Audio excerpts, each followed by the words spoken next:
một cặp ta có tên không có nữa chó một bó chó nó hay là chó trụ rồi lúc nữa giờ lấy từ vốn chơi múa chứ đấy cái này cái 80 triệu lúc giờ tại vì chơi mẹ lúc giờ nó nhỏ cho xong bị chơi luôn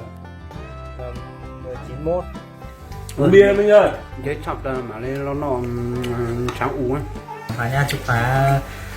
luôn thành công cho con đường mình đi nhá. Nó sẽ trông tí nhiều tí nhót tí đó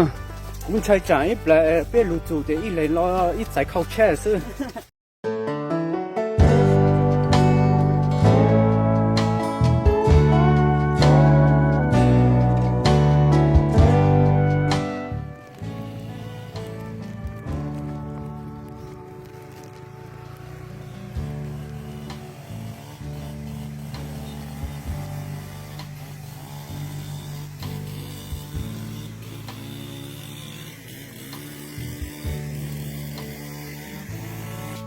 ô trồng nhỏ là ô đánh à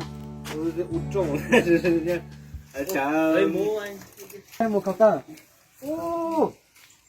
có tên không có nữa nó thì cho tụi thì hả này đâu chó một bó chó nó hay là chó trụ rồi lúc thì nó không muốn cho này lúc nữa giờ lấy từ vốn chơi múa chứ đấy cái này cái 80 triệu nhá là 80 triệu nó 80 triệu hay cả một cho nhá là chỉ cả múa luôn ăn chơi chui búa hay cả nó chỉ múa chỉ chú múa là lúc nó ăn chơi gia đình lo dầu thế rồi chơi giờ nó cũng này rồi nhá chơi khác xong à này trả chú ở búa khả năng múa rồi theo có uống khác cứ theo có uống là số đó chỉ tới chín lục khác chút tôi là chơi cái quay được ít hay đồ chơi nó chào nó cũng chỉ cả vậy đấy ô này chú ý bố chỉ ở búa để mua lo hay mua đây mua trái một chút nó là giờ đàn nó thì giờ cứ đâu rất nó nghĩa có nghĩa Nó bây giờ chỉ chết nè. chỉ họ chứ nghĩa là không nghĩa họ bị mô chả nó một bị hốt phát tông là ô Hán tâu. À. phán tông Hán thế tâu. thế ô phán tông có giá đấy tin cầu cái nó phán tông bỏ chọn thôi mẹ sao là sao nó bỏ chọn thôi ở mỗi tủ nhân là thế gì cháu triệu nó thì ít plau xe nhận chỗ này plau xe đồ tụi xí lo từ chỉ tao cả mùa này xe từ thể xe chăn thì tôi hay xí lo xe của cả cái này còn nó thì cho mỹ rồi lại tôi cho còn nó thì trồng nhá trồng ô này làm lùi xe ô dây nó hả là chịu hả này làm để làm tại với cắt mấy kia với trà cái này cắt tao nó có tiền làm đây chả có lứa này lừ có sơn thủ tiền lắm ôi giờ tổ chức gì à sơn thủ tiền đấy anh à cái hạt này hạt đào để trồng đào đó Chứ anh làm để bán đấy. cái này làm để bán này Nhưng mà bây giờ nó chỉ là hết mua rồi. Nó mới đủ. nhưng mà cái này trồng được bao nhiêu Muốn trồng đào lúc nào lên anh ươm đấy anh lấy mà xong. Đào là của anh là đào không phải ghép, đào này đào to sắp bằng đấy hoặc bằng đấy đấy. Cho họ bán họ cái này vấn đề để bán phải không anh vẫn để bán. Mà chắc là mới chọn nấu thì to giờ lên từ sáng vô thì nấu của em mà lên tôi vô này nhớ rồi thì sao tao nấu còn lương bê cho nó này cô hốt bảng à hộp bảng này bảng sành mẫu không phải mà mẫu vàng nhá cho lúc giờ tại vì trẻ nó tại tại chơi cái ta một tụi đó thì từ giờ ta thì chán nhụ đó là đó chán nhụ chán nhụ tôi thường là tại chơi một tụi bê nó thì của cháu vô nghĩa là nó chưa bây giờ bà phải hại nó thì tại chơi này bà phải một rồi phụ trợ vô nó thì bà phải hai lấy nhá để mấy lúc do tại chơi này mua bây giờ gì mong nhau để chơi nó lời chơi gì bao giờ gì mong là để thành trong giờ thành ra gì rồi lời chơi gì bây chơi chủ gì không phải biết cháu chủ gì thì mua vạn ít gì thì gì một triệu ý mong xong thì sự là bốn lần mong luôn chứ dạ một đồ thì mong luôn nhau sự dạ mấy lúc sau nó nhau cho xong bị chơi luôn ạ năm 91 thì nhau xong chỗ cháu ít dạ ít xa chỗ bùa chỗ cháu ít luôn ạ dạ bây giờ có ít để cho xong rồi cụ giấy lúc giờ cụ giấy lúc giờ mong nhon để xong luôn hết là dạ nên thì mấy ít thứ nhau nó là thôi giống mấy chỉ có từ luôn hết là chứ để bộ trang vô rồi thì mình nhớ giờ lúc giờ cứ thật thì giờ bên phụ trợ vợ đang thì mình mà lên luôn ra nó thì mà mua tay chết nó thì nhau chạy nó chạy từ ít chạy khác từ xưa từ ít chạy nó từ ít chạy khác chạy từ giờ chạy nhau ổn định nhau ổn định đó mà gì cứ mua thì lọ lại xin một này nhỏ từ chỗ tệ cái thì liền nhau ở đây từ giờ chạy thì chỉ một số tàu sam lòm lọt đấy là nó thì cứ mình chỉ muốn lúc rồi ô từ giờ lúc về thì giờ lúc tệ thì chỉ muốn tệ giờ chạy thì giờ mình nhỏ ổn định đấy thì còn có trong gần trong xe tôi tụi nó thì bao sơn á thì coi là xuân gì á thì trong xe mua số mong lo xin chi để lo hàng luôn kì thì ô cháu có ba khai ít số mình lúc sau đó nè đây thì nhớ trong trong xe tụi nó thì tại sao thì chạy nhớ trong đấy lúc giờ giờ chơi nè thì tụi nó thì tụi không gì lúc bây sơn nữa thì chúng tôi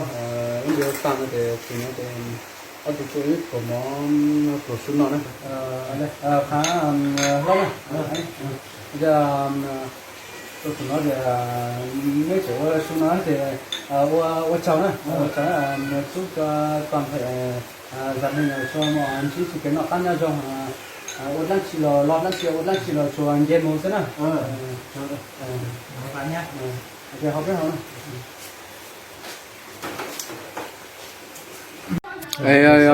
cho coi yon chẳng u rồi chẳng cá này chẳng u rồi cho nó cho lại cho nó u khóa là u tê nè u khóa thì kiểu cứng hơn đấy cứng hơn cái này là nhà anh nuôi mà u khóa thì kiểu cứng hơn còn u tê là kiểu nó mềm hơn nhiều đấy anh gái lớn năm 97 anh dùng đi đó thôi anh cứ dùng trước đi anh cứ dùng đi dùng đi cho nó thì tiết canh biết là trắng u khóa xin trả cho không thích dùng không bây giờ không thích dùng nữa kiểu sữa ăn nhiều quá cảm thấy cay như nào con nó kiểu cao chả thôi cho nó kiểu cho anh dùng trước đi anh cứ dùng lại để em phỏng vấn phát ra ví dụ nó ví dụ cho chám búa cho nó thì cháu lên chám thôi chả ủ trái lên chám búa mấy plek mà thử xem nó lên đá nói thật là lâu lắm em không được ăn tiết canh nhâm nữa nhưng mà không đông lắm không có xả ngoài không tiết canh ngay là ăn vì nó chỉ là như thế này nó không đông được như lượng đúng rồi tiết canh ăn là thường là nó sẽ như thế này thôi còn tiết canh lợn tiết canh lợn thì lúc nào đông ấy bắt xuống nó cũng không rơi luôn nhưng ngan với vịt là mình như thế này là được rồi đấy anh có tiết canh phải tủ đông trước lấy gia vị trước mà anh đánh xong không về anh cho tủ đông lát nữa anh em vẫn ăn được nó ấy mà nó chưa đông hẳn nhưng mà nó dính rồi nó lạnh quá không cay cho ớt này vào vừa nãy mà biết là anh em ăn ớt thì bao ớt vào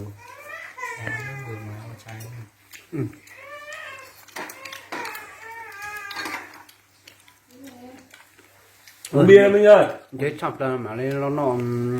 trắng uống ấy còn ít khó là căng cứng á như giờ thì nó từ từ phong dương ít cũng nhau đã Hà Nội kia ha nên tới tao sẽ chẳng đấy tôi thường chuyện với tụi nó là ô cháu nên đọc cả nữa thế thì xin phép bác đấy anh em mời anh Sơn một em chúc là em mời anh một đấy thì cũng gọi là cũng khá là lâu thì anh em không gặp nhau thì hôm nay thì gọi là có gọi là một cái cơ duyên đấy một cái cơ duyên để đi qua đây thì vẫn nhớ là anh ở bạn này thì vẫn gọi là vào đến nhà rồi thì cũng gọi là anh cũng rất là quý hóa, thì còn có bữa cơm nữa thì em cũng rất là cảm ơn anh rất là nhiều. Thì em xin gửi lời chúc anh và cũng như toàn thể gia đình anh luôn là nhiều may mắn, sức khỏe trong cuộc sống. Cảm ơn nhá, khám phá nhá, chúc phá luôn thành công trong con đường mình đi nhá. Rồi, cảm ơn anh. Rồi.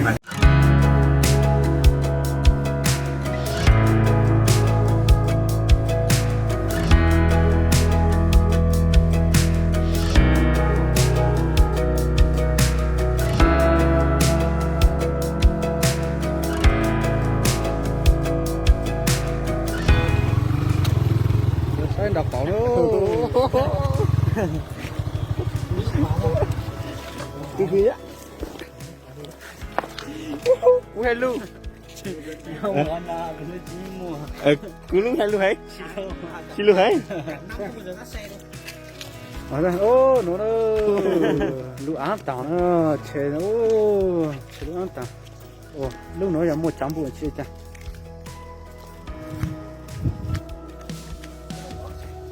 Nhớ cho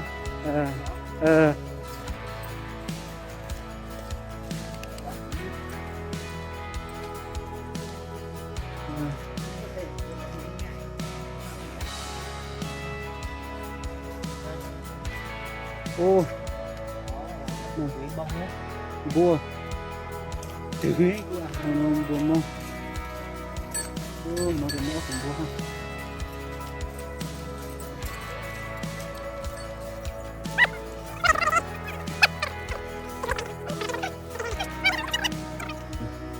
Nhớ trong ít trồng sai tụi nó nó mót thằng tọ tụi phụ gì chứ lại tụi phụ gì cho bé tôi sai không theo oxy nhớ sầu lúc trong sầu nhà phủ thôi không có cái nữa cái gì mà sai của nó này sẽ là tập cái nó tạm時咧又南路上哈，佢有冇屋企都全部一檔咯哈，又但係冇做到南路，但係比較浪大嘛，就係買你冇收路中啊，怪出面實在曬呢，實在就好啱嘛，即係冇曬路中檔咯，曬有用力啲呢，nó不係哋路中檔咯，哋曬nó哋補落中點用呢？cái sao cũng nhớ cho cái văn hóa màu trâu để dây bao để trong chỉ nhu rồi nhớ họ tự làm để mỗi lúc trong chỉ nhớ cho thì từ cũng rồi nhớ là để ba phát rồi rồi mong thì rồi là cái ta giờ chơi nữa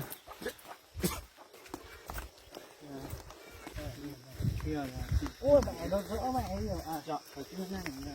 ở trên này là từ ôi nhớ phút tí ồ trong tí nhiều nhất tí là trong tí nhiều tí là bên dưới một chỗ sau nó thế cái mẹ mà quay trong tí nhiều cho mẹ sai nữa may quá anh chơi nhỉ may quá không mù mế nhất từ nhất tí kia chơi ở dưới nếu mà trời nắng ở dưới rất là chói luôn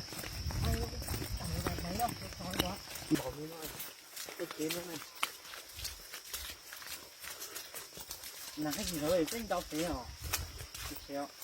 Mà cái người này bây giờ mà để cái món chỉ cái khâu nó để cái lũ ám tăng lên nữa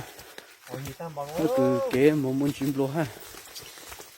cũng chạy chạy lại bé lũ chủ để ít lấy lo ít giải khâu che chứ giải khâu cũ nó để khả năng chơi chịu kỷ niệm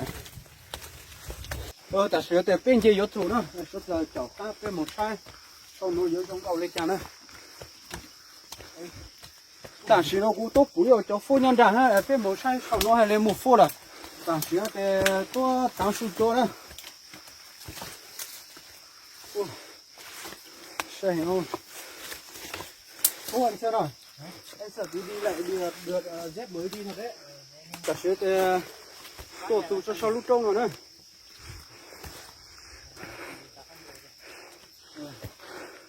ô cái tàu sổ lâu để ô trong tí nhiều nhất tí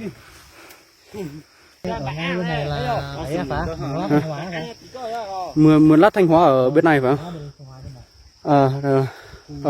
Mây bên này đẹp anh nhỉ. Chỗ sáng sẽ là chỗ dưới này là một hủm mây luôn, nhưng mà sớm bình minh, tức là hôm nay mưa ngày mai, nếu mà ngày mai là trời nắng thì dưới này toàn mây đấy. Nó thì trông tí nhiều tí nhót tí đó. Bây giờ là khẩu che trầu đó sao nữa. Bây giờ khẩu thì hút xét cờ lên ạ. Mưa này chắc bay sang được này. Mưa quá mình xuống dưới này tí đi anh. Mình xuống chúng mưa tí tặng tí thì bay phải lên cam sao. Hai lời giống cao. Thế mà lúc này mưa mình không ở đây đứng xem nó mây nó về như nào nhỉ? Nha. Bên nào về? À, vâng. Tảng sĩ để phủ phô nữa, tảng sĩ nó giờ bây giờ có tròn tụ có giờ chỉ phủ giống như là phô dùng cao cỡ nữa. đỉnh núi Pha Luôn luôn. Quay cú xe nữa. Cảm ơn luôn. Nhớ rồng không? Nhớ rồng. Kìa, quay cú. Quay. Hai ba người không đứng được tấm ván nhá, ván này cũng yếu lắm. Tốt thôi con. Thế tí thế mà. Quay lo ta. Thế mà. Cái máy này, cái tay rồi. Từ từ nhắc sẽ gọi. Lâu giúp tí đây. Nhớ sao nó để tại sao để tu nàn là để bây giờ giờ sau lúc sáng thế nó để bây giờ sai số trâu hà hù nó nè để hù nó để giờ phu hay phu thế nè hồ tỷ nó để giờ trông xí nhiều nho nữ nho chia tê ở trong đó lọt tê ha cứ nhá làm tê nè giả nho số xa Lào thế là xa Việt Nam nè thì nó cái hù trông xí nhiều lúc trông xe thì o nho số tê chờ nhá làm nó thì phu lên phu thế nó để tảng xuyên nó cũng cho cái nhát cha yang cho biết số là tàu bao tàu phủ hay sao nữa rong gọng bảo lên cha này tôi cũng Mày có thích lên YouTube không? Thì xin anh cho mày một vài giây trên đấy. phỏng vấn Để cho con người yêu mày đắt nát. nó các nó có cứ còn bêu nhá Cô Beo hiền đó. hu hiền à hiền à để từ cái lúc bêu hu hiền sánh mông lên chứ Mông vàng. sánh mông vàng á hạt tao mua xuống cả nghe một bụi cả Vì yêu ở đó thấy rồi. Có nhá. Cho đúng chiều vào thì ok thôi.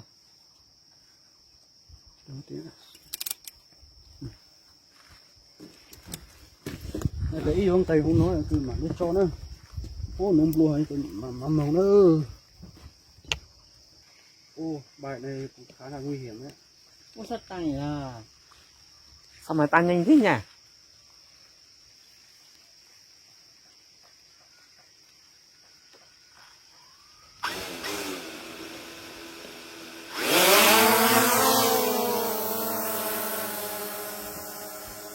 Bài kiểu này được. Sau đi. Sao đây?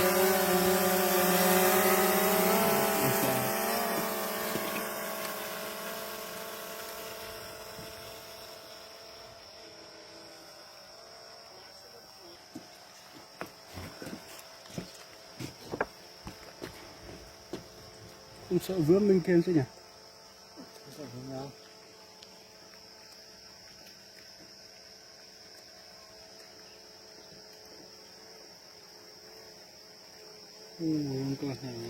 Dưới kia họ với làn đường này.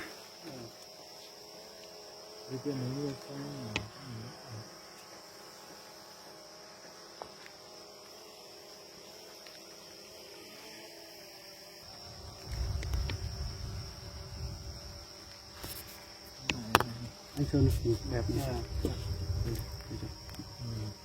qua chuyển động này cũng khá là khó nhưng mà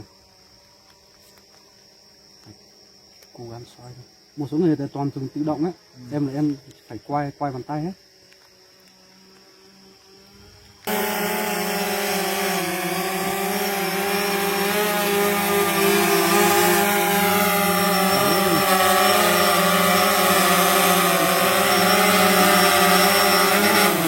Hệ cánh đá an toàn.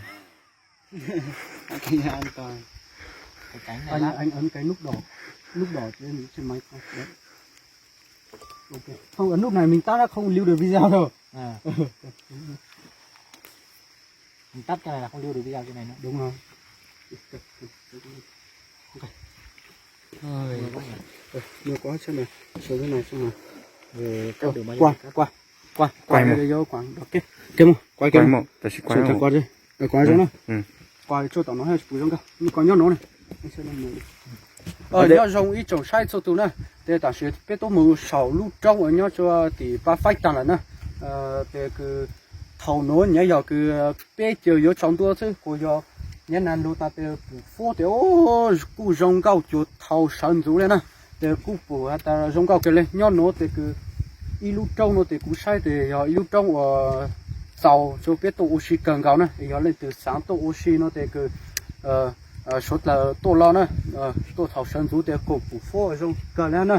但是nó thì cứ nàn lù hết là nó thì quay cho nó mệt bù rong thì hay mệt bù hay rong gạo tôi có theo cũng bù thì nữ rong gạo hay chúng ta có tụ khay là thì nàn lù rồi hết thì cứ chơi bây giờ nó sẽ cứ chơi bây giờ đã khám mưu là nữa và cha xe thì cứ số là do chào các cụ đăng ký kênh cho cụ phát đoài cho cụ nè ô chào cho ít trồng sai số tụ nè